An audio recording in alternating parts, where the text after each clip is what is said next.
MCQs हमारे पास 20 year old mail है जिसनिया की उसकी कंप्लेन है। जिसनिया क्या होता है कि शॉर्टनेस ऑफ ब्रेथ है बेसिकली पेशेंट को। ठीक है। और कब होती है? लाइंग डाउन से। मतलब ये कि एक पेशेंट अगर सीधा स्ट्रेट लेटने की कोशिश करता है तो उससे शॉर्टनेस ऑफ ब्रेथ होती है। अब इसको आप इस तरह अंडरस्टैंड करें, आपको पता है स्टर्नम है, तो स्टर्नम के पीछे थायराइड पड़ा होता है और पीछे ही ट्रेकिया गुजर रहा है। ठीक है। अगर एक बंदा ऐसे लेटा हुआ है ना, आंखें मैं थोड़ी ऊपर ड्रा कर रहा हूँ, तो जो यहाँ पे इस जगह स्ट्रक्चर है उसमें आपको पता है थायराइड थोड़ा सा आगे होता है, फिर पीछे ट्रेकिया होता है और स्टर्नम थोड़ी सी एज के ऊपर आ रही होती है। अब होता यह है कि जब रिट्रोस्टर्नल गाइटर होता है ना, जब बंदा लेटता है तो वो गाइटर मीडियस्टिनम के अंदर चला जाता है।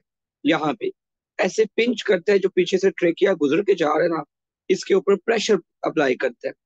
इस वजह से प्लेटिपनिया इसको कहते हैं कि जब पेशेंट लेटता है तो उसको एक किस्म का शॉर्टनेस ऑफ ब्रेथ होती है। तो ये स्ट्रक्चर ज्यादातर किस वजह से होती है? एक तो आपको पता चला कि थायराइड के इशू की वजह से होती है, लेकिन कौन सा थायराइड? जो कि स्टर्नम के पीछे जा रहा है। ठीक है, जिसको हम रिट्रोस्टर्नल गाइटर कहते हैं। और इसका आपको पता है क्लिनिकल टेस्ट एक होता है, आप लोगों में से कुछ बच्चों को पता भी हो, इसको पेम्बर्टन साइन कहते हैं। पेम्बर्टन साइन क्या होता है कि आप पेशेंट को कहते हैं कि वो दोनों हाथों को अपने रेस कर ले, मतलब सर के ऊपर ना थोड़ी देर के लिए, लाइक 3-10 सेकंड्स तक ना, आप उसको कहते हैं दोनों हाथ उठा ले ऊपर।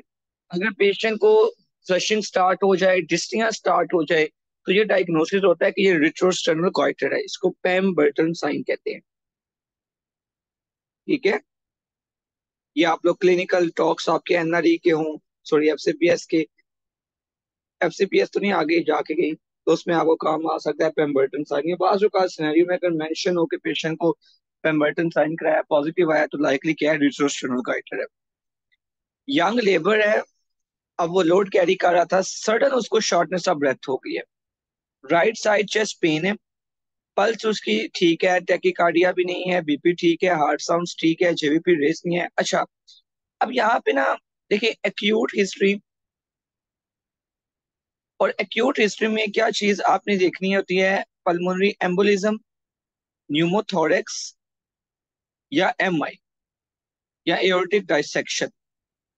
अब कैसे आप डिफ्रेंशिएट करते हो? एओर्टिक डाइसेक्शन में क्या होता है कि tearing type of chest pain होता है, टीयरिंग चेस्ट पेन। एमआई के अंदर क्या होगा? पेशेंट का ईसीजी के अंदर कोई ना कोई चेंजिंग्स होंगी। पल्मोनरी एम्बोलिज्म में क्या होगा? कोई ना कोई रिस्क फैक्टर दिया होगा। न्यूमोथोरेक्स इज समथिंग जो कि ट्रॉमा के साथ भी हो सकता है और स्पॉन्टेनियस भी हो सकता है, और इस मरीज को स्पॉन्टेनियस न्यूमोथोरेक्स हुआ है। अब आप लोग मुझे जल्दी से बता दें, अगर इसी पेशेंट का मैं कहता बीपी है 60/50, तो फिर आप लोग क्या सोचते? सेम पेशेंट का बीपी मैंने 60/50 कर दिया है और जेवीपी रेस्ड है। ठीक है, जेवीपी रेस्ड, बीपी लो, ठीक है, और ब्रेथ साउंड्स एब्सेंट, फिर आप क्या सोचेंगे अपने दिमाग के अंदर सेम पेशेंट का? एनीवन कोई बता सकता है? Angina no, JVP raised, BP कम, breath sounds absent, no, breath sounds absent, breath sounds absent होंगे कार्डियक टेम्पोनार्ड में? नहीं। तो ये क्या है? ये पेशेंट को टेंशन न्यूमोथोरेक्स है, टेंशन न्यूमोथोरेक्स। ठीक है। सेम पेशेंट आपके पास है, उसका ब्रेथ साउंड्स की जगह मैं कहता हूँ मफल्ड हार्ट साउंड्स है, मफल्ड हार्ट साउंड्स, बीपी कम, JVP raised, muffled heart sound. क्या कहेंगे आप? इस पेशेंट को क्या होगा? ये कौन सा ट्राइड में बोल रहा हूँ इस वक्त? Low BP, raise JVP, muffled heart sounds या absent heart sounds. This is Beck triad, जो कि किस में होता है? कार्डिक टेम्पोनॉट में। ठीक है। ये आपने इस तरह थोड़ा सा जहन में रखना है। 20 year old फीमेल है, उसको ड्राई कफ की हिस्ट्री है, kept her awake at night. Young patient को रात के वक्त कफ है, कोई और सिम्टम नहीं है, वीज आ गई है, तो लाइकली पेशेंट को इस वक्त क्या है, दिस इज एस्थमा। ये एस्थमा का टिपिकल सिनेरियो होता है। कैसे आप पिक करते हैं? वीज के साथ। और एक और चीज मैं आपको बता दूं, ओकेजनल लफ्ज जब भी लिखा हो ना सिनेरियो में, ओकेजनल, एपिसोडिक, ठीक है, ये टिपिकल हिस्ट्री होती है एस्थमा की। ये सिम्टम्स कभी आते हैं, कभी बिल्कुल ठीक हो जाते हैं। मदर इमरजेंसी में आई है, 5 month old सन है who has respiratory distress. On examination bilateral bronchi crepts are present. अगर आपके पास कोई भी बच्चा इस तरह की कंडीशन के अंदर आता है, जो कि कितने टाइम के, 5 months का, ठीक है, उसमें आप एक्यूट ब्रोंकियोलाइटिस सोच सकते हैं। ये नीचे लिखा हुआ है, अगर 2 साल से कम का बच्चा है तो फिर ब्रोंकियोलाइटिस होगा, और अगर 2 साल से ज्यादा का बच्चा हो तो आप उसको एस्थमा सोच सकते हैं। ठीक है, ज्यादातर ये ब्रोंकियोलाइटिस का सिनेरियो होता है रेस्पिरेटरी, ये वायरसेस की वजह से होता है। 45 year old लेडी है, नॉन केस टीबी का है, एटीटीपी है, सवियर बिग टो में पेन है, तो किसका साइड इफेक्ट है? पायराजिनामाइड का। यूरिक एसिड के लेवल ज्यादा होते हैं, जल्दी से रिकॉल कर दें, एडवर्स इफेक्ट सबके। रिफेम्पिसिन से क्या होता है? सिक्रीशंस के रंग चेंज हो जाते हैं, ऑरेंज या रेड। आइसोनियाजिड से क्या होता है? Peripheral neuropathy, good. इथेम्बुटोल से क्या होता है?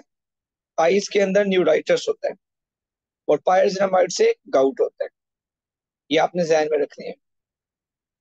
इमरजेंसी में एक पेशेंट आया, ठीक है, एक्यूट एक्सेजर्बेशन ऑफ एस्थमा है उसको, डिस्निया है, परसिस्टेंट ड्राई कफ है, चेस्ट टाइटनेस है, साइनोस्ड है पेशेंट, वीज भी आ रही है, जाहिर सी बात है। अब ये आपसे पूछना चाह रहा है कि क्या टेस्ट आप एक्सपेक्ट करेंगे। तो ये बात याद रखिए, जो आपके पास पेशेंट होते हैं ना एस्थमा के, उनमें एक तो रेशो कम होती है जो FeV1 to FVC होती है, ये रेशो कम होती है। और दूसरी चीज, जो पीक एक्सपायरेटरी फ्लो रेट होता है, ये भी कम होता है। ज्यादा सिनेरियो में यही मेंशन होता है, पीक एक्सपायरेटरी, लेकिन ये टिपिकल अजीब सा सिनेरियो लाइक रेयरली होते हैं सीपीएसपी में इस तरह के आए। तो इसमें दोनों ऑप्शन ठीक है, लेकिन सीपीएसपी में इस तरह के एमसीक्यूज नहीं आता। मिडिल एज मैन है, प्रेजेंट हुआ है with the complain of high BP, ठीक है, डिपेंडेंट उसको अडीमा है, वॉमिटिंग है, इचिंग है।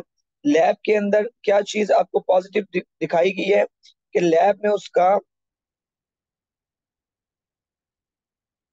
सॉरी, उसका high creatinine albumin ratio GFR कम हो गई है। देखिए, सीकेडी के कुछ फीचर्स आपने अपने जहन में रखने हैं। क्या क्या? एक तो अनीमिया होता है, और क्या होता है? बोन्स के इशू होते हैं। क्या होता है? कैल्शियम कम होता है। फास्फेट क्या होता है सीकेडी के अंदर? सीकेडी में फास्फेट के लेवल्स क्या होते हैं? कम होते हैं फास्फेट या ज्यादा होता है? क्या होता है फास्फेट के लेवल्स सीकेडी के अंदर? Anyone? What happen to phosphate levels in CKD? आप लोगों में से काफी सारे मेडिकल ऑफिसर्स भी होंगे, लो फोर्स के टैबलेट भी देते हैं, क्यों देते हैं पेशेंट्स को?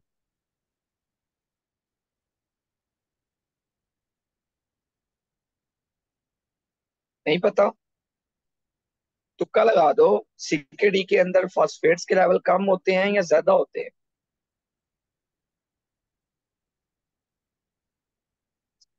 आवाज नहीं आ रही?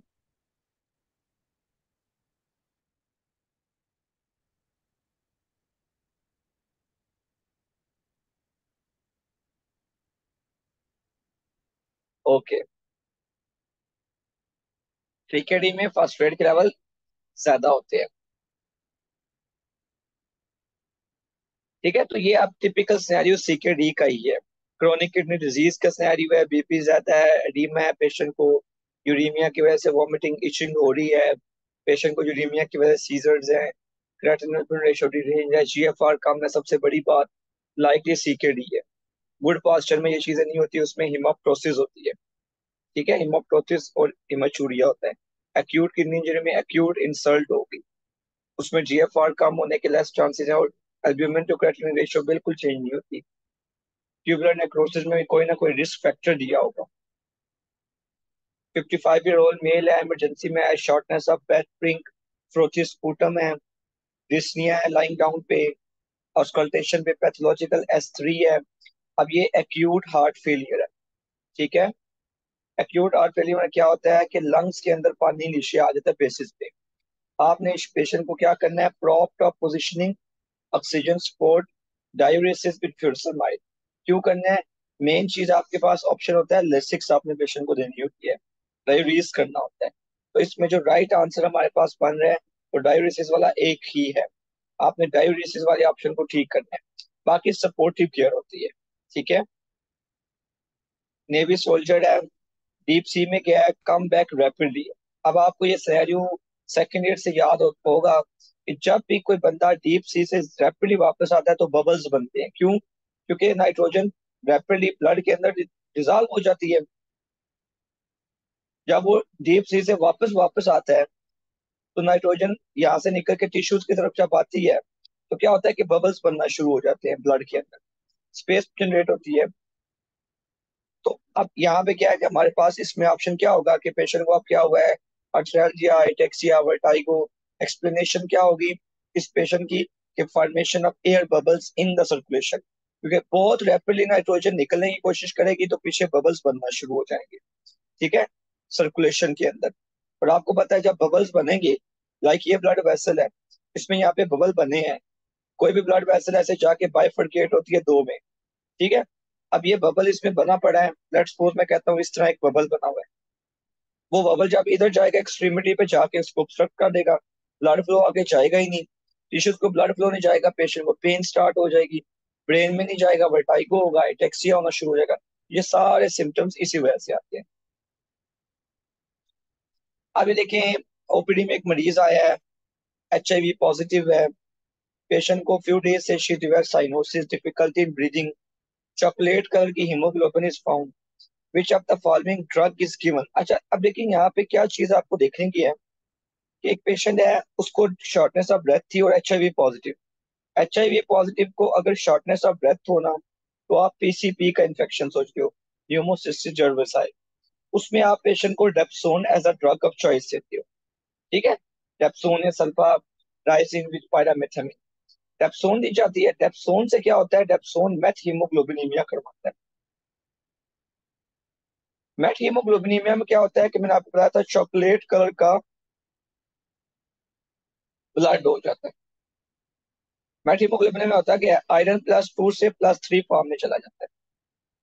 ठीक है, तो इस पेशेंट को असल में हुआ यही है कि इसको इन्फेक्शन हुआ है PCP का, आपने उसको डेप्सोन दी है, उससे मेथ हीमोग्लोबिनीमिया हो गया, तो चॉकलेट कलर का उसका ब्लड हो गया।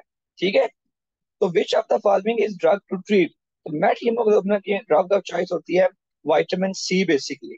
ठीक है, तो अब ये विच of the following is drug is given, drug का नाम बताएं और कंडीशन को ट्रीट कैसे करेंगे।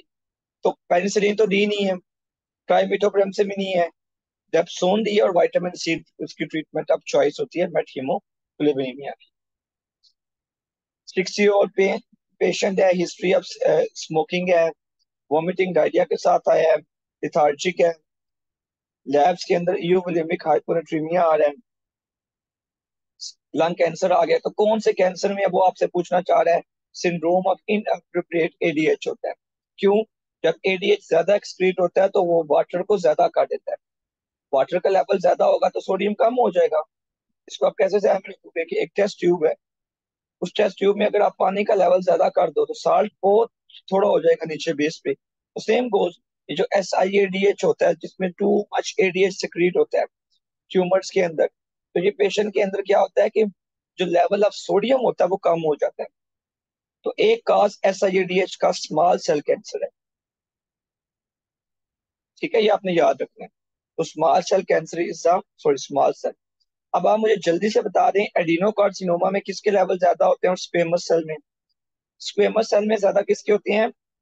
पैराथायरॉइड हार्मोन के। ठीक है, PTH के, इसमें कैल्शियम ज्यादा होता है। एडिनो में भी कहा जाता है कि उसी के ज्यादा होते हैं। कार्सिनॉइड सिंड्रोम में क्या होता है, सेरोटोनिन ज्यादा होता है। और किसके लेवल यूरिन में चेक किए जाते हैं, 5 हाइड्रोक्सी इंडोल एसिटिक एसिड, ये यूरिन में चेक किया जाता है। ठीक है, कार्सिनॉइड्स ट्यूमर के अंदर। तो ये आपने याद रखना है। आप लोगों को मेरी आवाज क्लियर है? ओके।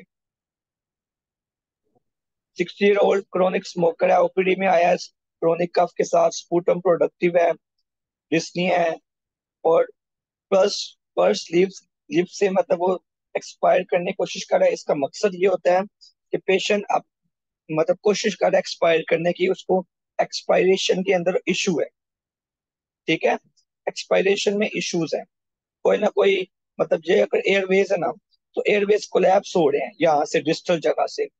अब होता ही है कि जब एयरवेज कोलैप्स होने की कोशिश करते हैं तो पेशेंट लिप्स को पर्स करता है ताकि प्रेशर बाहर से थोड़ा ज्यादा करे और इस क्लोजर को प्रिवेंट करे, थोड़ा सा ये ओपन रहे। ये टिपिकल होता है सीओपीडी के अंदर। सीओपीडी में ये इशू हो रहा होता है कि एयरवेज कोलैप्स हो जाते हैं। मतलब अगर आपको मैं एक डायग्राम ड्रा करता हूँ, ये आपको पता है ऐसे एल्वुलाई जा रहे होते हैं डिस्टल। अब ये आपके ब्रोंक्यूल्स हैं, ये टर्मिनल ब्रोंक्यूल्स हैं। आप एयर ने यहाँ से एक्सपायर होना होता है क्योंकि यहाँ पे तो कोई कार्टिलेज होता नहीं है। एयर तब भी निकल सकेगी अगर ये ब्रोंक्यूल्स बिल्कुल कॉन्स्ट्रिक्ट ना करें, ये पेटेंट रहे, गुब्बारे की तरह है। कि अगर आपने एक ऐसे स्ट्रॉ है और फिर ऐसे गुब्बारा है, तो गुब्बारे से एयर तब भी निकलेगी अगर स्ट्रॉ बंद नहीं होता। अगर स्ट्रॉ ही बंद हो जाए, गुब्बारा पीछे फूल जाता है, यही होगा ना। तो जो पेशेंट होते हैं, आपने ये आपको कैसे समझ आएगा, जो पेशेंट होते हैं ना ये एम्फाइसीमा वाले सीओपीडी के, इसीलिए इनकी बैरल चेस्ट होती है, बड़ी सी इनकी चेस्ट होती है। मतलब अगर आपको मैं कहूँ ना, चेस्ट, इनके लंग्स हाइपर इन्फ्लेटेड होते हैं। क्यों? ये गुब्बारे वाला इशू होता है। ये टर्मिनल ब्रोंक्यूल्स होते हैं ना, ये बंद हो जाते हैं वक्त से पहले।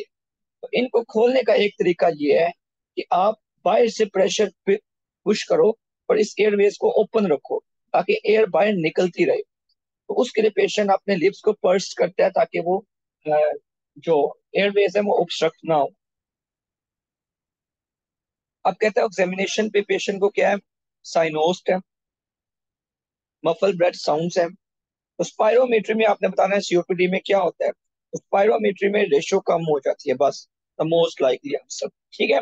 वैसे अगर मैं आपसे इसमें डायग्नोसिस पूछता तो डायग्नोसिस क्या आप लोग कहते हैं इसमें, सेम सिनेरियो में? नीचे वैसे लिखा हुआ है सीओपीडी है बेसिकली। ठीक है, और सीओपीडी में भी पर स्लिप का जो सिनेरियो होता है वो ज्यादातर एम्फाइसीमा के साथ होता है। 70 ईयर ओल्ड मेल है, इमरजेंसी में आया है, severe right side chest pain है। ठीक है, शॉर्टनेस ऑफ ब्रेथ है, ब्लड प्रेशर 120 है, बीपी उसका 88 है, रेस्पिरेशन 24 है, चेस्ट एक्सरे में ब्रोकन रिब्स आई है। फिजिकल एग्जामिनेशन में right side of the chest में क्या चीज आए होगी? अच्छा, अब देखिए बीपी ठीक है, पल्स ठीक है, एक तो पेन है राइट साइड पे, और क्या चीज है, शॉर्टनेस ऑफ ब्रेथ है, ट्रॉमा की हिस्ट्री है। ठीक है, तो लाइकली ट्रॉमा जब भी आ जाए, शॉर्टनेस ऑफ ब्रेथ हो, तो क्या सोचोगे आप, इस पेशेंट के अंदर लाइकली न्यूमोथोरेक्स होगा। लेकिन कहते हैं कि एग्जामिनेशन पे क्या चीज होगी अगर किसी पेशेंट को रिब्स फ्रैक्चर हुई हो। तो इन पेशेंट में ना सबक्यूटेनियस क्रेपिटस होते हैं। क्यों? एक्सपायरेशन प्रोलॉन्ग होगी नहीं इनमें, डल नहीं होगी, परकशन पे रेजोनेंट होगी क्योंकि न्यूमोथोरेक्स होगा। ब्रोंकोफोनी नहीं होगी बल्कि ब्रोंकोफोनी कम हो जाएगी। क्योंकि एक बात याद रखें, ये लंग्स है ना दोनों तरफ, और ये प्लूरा होती है, फिर ये चेस्ट वॉल है बाहर। आप लोग स्टेथ इधर रखते हैं, स्टेथ लगा के आप लोग सुनते हैं। तो इन दोनों के दरमियान अगर कोई चीज आ जाए ना, तो आपको स्टेथ से आवाज नहीं आती, चाहे वो एयर हो चाहे वो फ्लूइड हो। इसलिए न्यूमोथोरेक्स में भी ऑस्कल्टेशन पे कोई साउंड नहीं आती, और इसमें भी। तो ये आपने याद रखना है कि इसमें जो आपके पास डायग्नोसिस है वो न्यूमोथोरेक्स है। ठीक है, और इसमें क्या चीज न्यूमोथोरेक्स के साथ हो सकती है ट्रॉमा में, वो सबक्यूटेनियस क्रेपिटस, इसको सबक्यूटेनियस एम्फाइसीमा भी कहते हैं। ठीक है, 60 ईयर ओल्ड क्वाड्रिप्लेजिक पेशेंट को sudden dyspnoea shortness of breath हो गई है, इमीडिएटली वो फोत हो गया। ऑटोप्सी में पल्मोनरी एम्बोलिज्म आया है। तो लाइकली काज क्या है? मतलब अगर एक पेशेंट है जो कि क्वाड्रिप्लेजिक है, तो उसमें likely cause stasis of blood है, क्योंकि डीवीटी उसको बनी होगी, वो गई होगी ऊपर, और एम्बोलिज्म। असल में वेल्स स्कोर अगर आप देखो ना, तो उसमें डीवीटी के चांस 3 पॉइंट्स होते हैं। पेशेंट अगर इमोबाइल हो, उसके 1.5 नंबर होते हैं। तो इस मरीज में इमोबिलाइजेशन की वजह से दोनों चीजें हो रही है। 4.5 मार्क्स तो इसके सीधे सीधे इमोबिलाइजेशन की वजह से। ड्यूरिंग क्वाइट इंस्पायरेशन, ठीक है, एपिडायमीटर ट्रांसवर्स डायमीटर केज का इंक्रीज हो गया। मैंने इसका एक निमोनिक रखा होता था। आई के साथ याद रखें ई आएगा, और ई से याद रखें आई आएगा। क्यों? अगर पेशेंट इंस्पायर कर रहे हैं तो मसल एक्सटर्नल इंटरकोस्टल होगा, और अगर एक पेशेंट एक्सपायर कर रहा है ना, ठीक है, एक्सपायर, तो मसल कौन सा होगा? Internal intercostal. ये आप अपना रूल अपने दिमाग में याद रख लें। अगर इंस्पायर कर रहे हैं तो इसमें क्या है? पेशेंट का इंस्पायर कर रहे हैं, चुप करके मसल आपने एक्सटर्नल इंटरकोस्टल कर दिया, ठीक है, तो ये एक्सटर्नल इंटरकोस्टल है। स्मोकर है, नॉन केस ऑफ फ्लू होता है, प्रेजेंट इमरजेंसी में ट्रबल सम कफ वाइल ब्रीदिंग में, चेस्ट टाइटनेस, नेजल सिक्रीशन ज्यादा हो गई है, थोरैक्स की हाइपर एक्सपेंशन है, वीज है।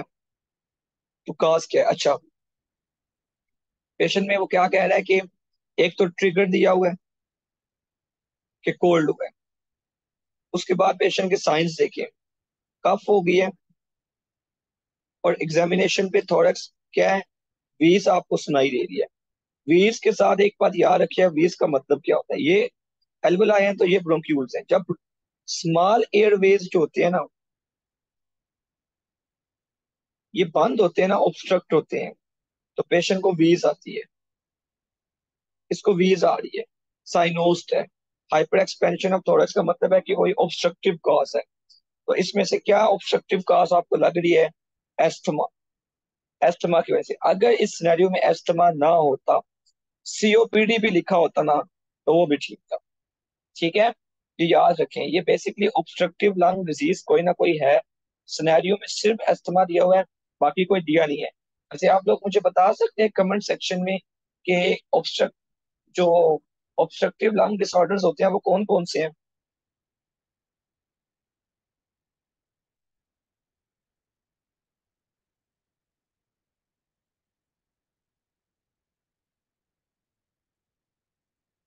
ऑब्स्ट्रक्टिव लंग डिजीज में कौन कौन से डिसऑर्डर होते हैं? एनीवन? टाइप तो करें। आज आप लोग टाइप बिल्कुल नहीं कर रहे, इसका मतलब है सुन नहीं रहे आप। मुझे बताएं ऑब्स्ट्रक्टिव में कौन कौन से होते हैं?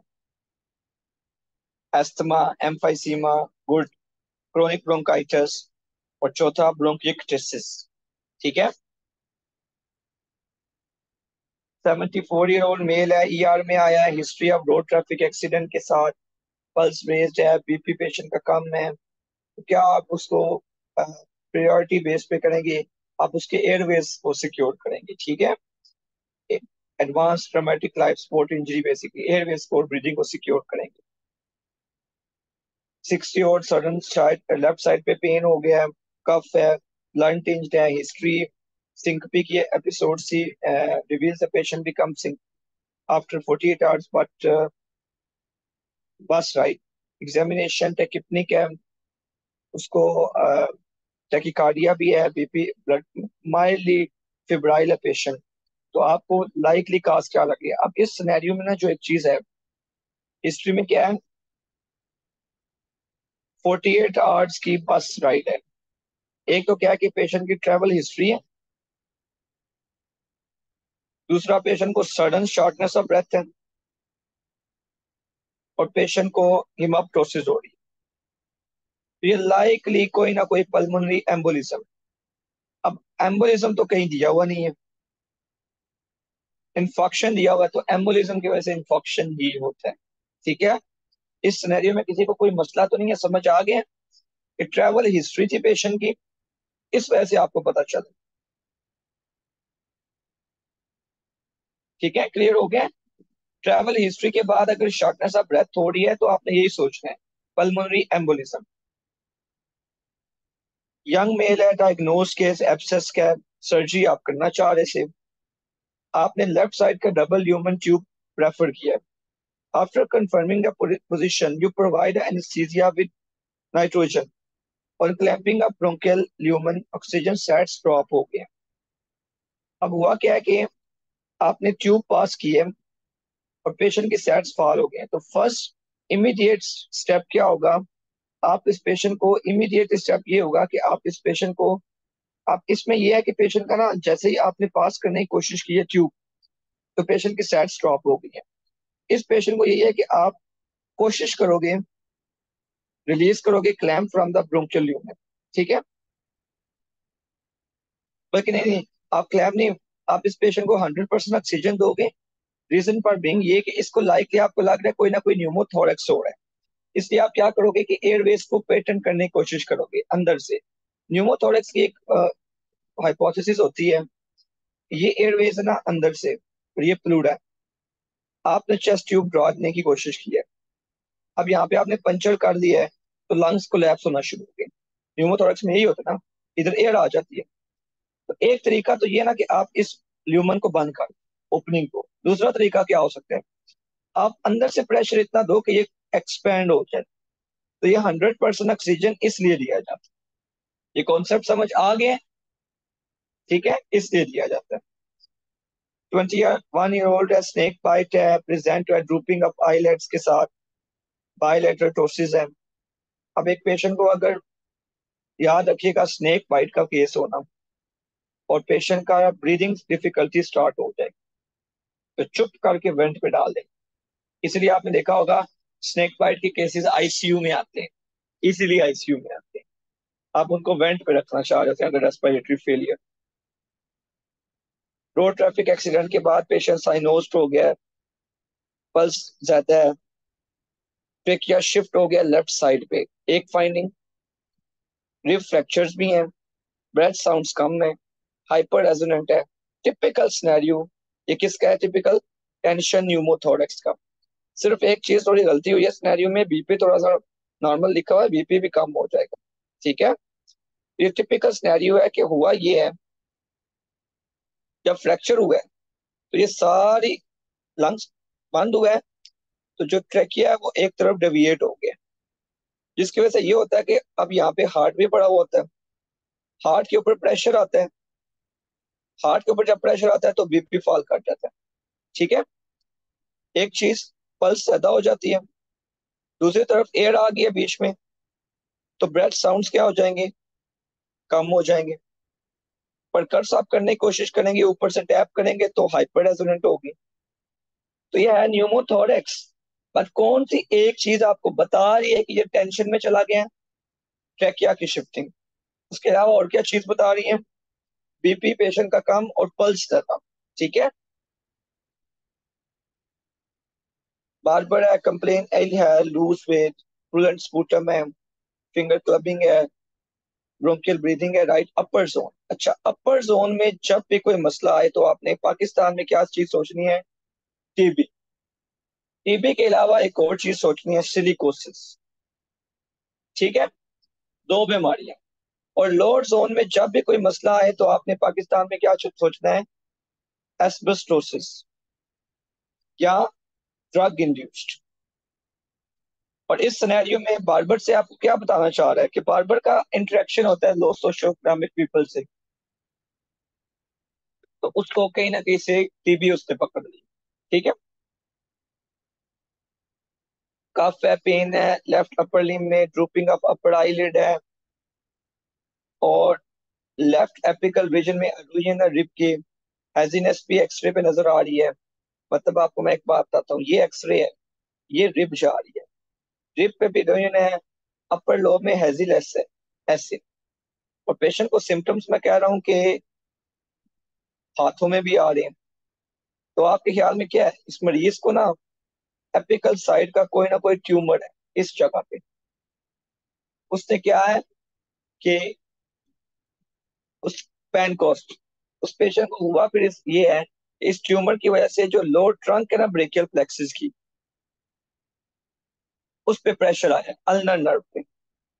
ये पूछते हैं एमसीक्यू में CA to T1 के ऊपर। इस वजह से ये सिम्टम्स आए। कफ है, 20 साल का बंदा है, रात को होती है, ये अस्थमा का सिनेरियो रिपीट हुआ हुआ। ऐसे ये बार बार आपको आएगा। COPD का पेशेंट है, इमरजेंसी में शॉर्टनेस ऑफ ब्रेथ से आया है, तो आपने बताना है राइट वर्ड शिफ्ट इनमें से कौन सा करा रहा होता है। तो आपको पता होगा right word shift, left word shift. तो राइट वर्ड वो चीजें करवा रही होती हैं जो, लाइक अगर 2-3 बिस्फासफोग्लिसरेट ज्यादा हो, पीएच कम हो, कार्बन डाइऑक्साइड ज्यादा हो, टेम्परेचर ज्यादा हो, एक्सरसाइज हो, कार्बन मोनोऑक्साइड हो, ठीक है, हेमोग्लोबिन फीटल हो, ये सारी राइट वर्ड शिफ्ट करवाती है। तो ये आपने याद रखा, इसमें से एक ही ऑप्शन ठीक था, 2-3 बिस्फासफोग्लिसरेट। ये रिपीट हुआ हुआ। अब सिलिका डस्ट के साथ पेशेंट है, ये देखिए अपर लोब्स में नोड्यूल्स हैं, तो लाइकली डायग्नोसिस क्या होगा? सिलिकोसिस। ठीक है, अगर इसी सिनेरियो में मैं कहता, और आज एक बात याद रखिएगा वैसे, सिलिकोसिस के बाद ना पेशेंट प्री डिस्पोज होता है टीबी को भी। सेम सिनेरियो में अगर मैं कहता ना पेशेंट को अपर लोब्स में नोड्यूल्स की बजाय कैविटी है और वेट लॉस है, फिर आप टीबी सोचे। पेशेंट प्रेजेंट टू है sudden onset pain. Sudden onset का जब भी आएगा तो आपने जहन में वही चीजें सोचनी है, ठीक है, जो मैंने आपको पहले बताई हैं। लेकिन अब ये सडन ऑनसेट है, patient report exposure to fire and smoke. तो फायर स्मोक से एक चीज आती है साइनाइड, साइनाइड पॉइजनिंग हो गई है। साइनाइड से साइनोसिस होता है, और मेट हीमोग्लोबिनीमिया से चॉकलेट कलर होता है ब्लड का। साइनाइड क्या करती है? ट्रांसपोर्ट चेन को बंद कर देती है, ऑक्सीजन ही नहीं बनता, ऑक्सीजन नहीं बनता तो हीमोग्लोबिन जो होता है उसके साथ ऑक्सीजन बाइंड नहीं करेगा, हीमोग्लोबिन डीऑक्सी होगी, पेशेंट साइनोस हो जाएगा। 60 और मेल प्रेजेंट जिसनिया, रैपिड ब्रीथिंग, लो ऑक्सीजन लेवल्स, डिफ्यूज लंग में इन्फिल्ट्रेट हैं, तो लाइकली इसको एक्यूट रेस्पिरेटरी डिस्ट्रेस सिंड्रोम है। दोनों लंग्स में जब भी इन्फिल्ट्रेट आए, 7 डेज से कम पेशेंट का सडन डिस्निया हो, ठीक है, बायलेटरल लंग्स में फाइंडिंग्स हो, partial pressure oxygen patient maintain ना कर रहा हो, ये तीन चीजें जिस सिनेरियो में हो तो वो एक्यूट रेस्पिरेटरी डिस्ट्रेस सिंड्रोम होता है। ठीक है, पेशेंट है, मेल है, परसिस्टेंट कफ है, शॉर्टनेस ऑफ ब्रेथ है, इमेजिंग में मैस आया है, तो लाइकली आप क्या सोचेंगे? अगर एक पेशेंट को परसिस्टेंट सिम्टम्स हो और मैस आ रहा हो लंग्स के अंदर, तो लंग कैंसर आप सोचेंगे। ठीक है, फिर आपने जहन में सोचना है कि अगर एक पेशेंट को स्मॉल सेल कैंसर हो तो उसके साथ क्या होगा? SIADH, या आपके पास कॉर्टिसोल के लेवल ज्यादा, ACTH के लेवल ज्यादा।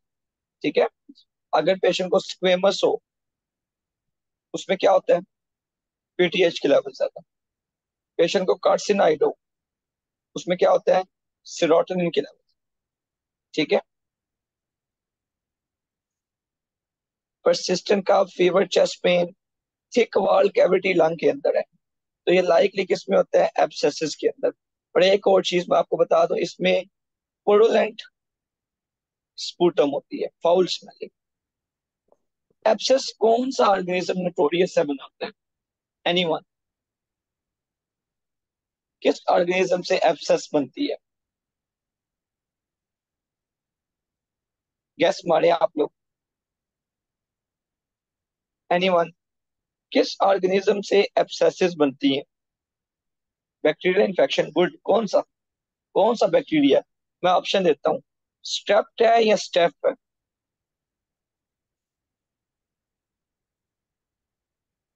स्टेफोरियस, गुड। अब ये इमेजिंग में पेशेंट शॉर्टनेस ऑफ ब्रेथ है, कोलैप्स लंग है, लाइकली डायग्नोसिस न्यूमोथोरेक्स होगा। पेशेंट है, difficulty in breathing in past, severe breathing है उसको, रोंकाई है, रोंकाई का एक निमोनिक होता है, रोंकाई इन ब्रोंकाई। ठीक है, ये याद रखिएगा, रोंकाई in the bronchi. Small Airways में रोंकाई या वीज होती है। साइनोसिस है, क्लबिंग नहीं है। ट्रीटमेंट क्या होगी? फर्स्ट लाइन, आप ऐसी ड्रग देंगे जो ब्रोंकाई को ओपन करे। तो ब्रोंकस पे रिसेप्टर्स होते हैं बीटा टू, तो बीटा टू पे एक्ट करती है साबा, शॉर्ट एक्टिंग बीटा एगोनिस्ट। तो इसमें से कौन सी है? इसमें से इनहेलेशन ऑफ वेंटोलिन। ठीक है, फर्स्ट लाइन वेंटोलिन होगी। ये बी आंसर लिखा हुआ है, बी नहीं होगा, वेंटोलिन होगी। हाइड्रोकॉर्टिसोन के बाद देंगे।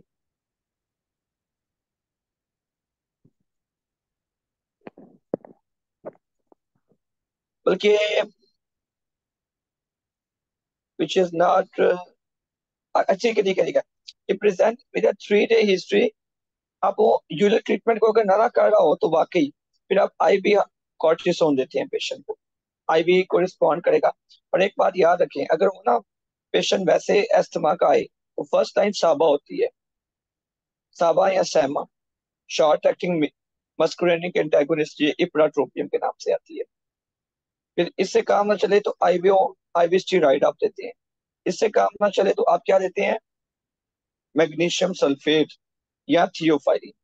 इन सब से काम ना चले, अगर एक पेशेंट की पीएच कम हो जाए, अब आप लोग बताएंगे पीएच कम हो गई है, पेशेंट की रेस्पिरेटरी रेट नॉर्मल हो गया है और चेस्ट उसकी बिल्कुल साइलेंट हो गई है, इस पेशेंट को अब आप क्या करेंगे?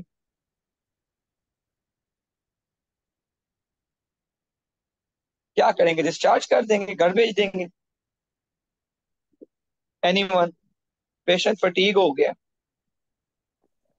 इसको वेंट पे डाल देंगे, इंट्यूबेट करना है इस पेशेंट को। पीएच कम का मतलब है एसिडोसिस हो रहा है, पेशेंट थक के है रेस्पायरेट कर करके। लोबार नमूनिया स्टेप नमूनिया की वजह से होता है।